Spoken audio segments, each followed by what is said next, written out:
Hi, my name is Diane McSorley. I'm with ACS Learning, and I'm here with a quick tip. These tips are under 2 minutes in length and are designed to help you work smarter, not harder. Let's get started. Today's tip is in Microsoft Word using paragraph controls. Let's get started. Maybe you've been working in a document, and as you can see here, I've got some things for topic A and topic B, but as I get down towards the bottom of the page, Topic C splits across the page and doesn't look great. Well, we have a simple solution for this.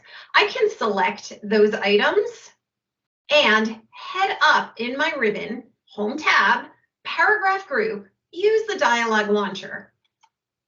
Pop over into the paragraph settings and look here, keep with next. It doesn't have a check. I know, we have to check it to make it on. All right, check that box for keep with the next and keeping the lines together. When I turn these two on and click OK, they stay together.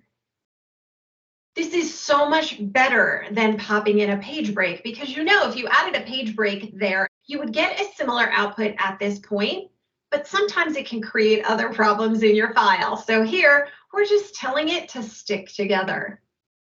I hope you found this tip helpful, and I look forward to seeing you in the next tip. Thanks so much for watching. Have a great day.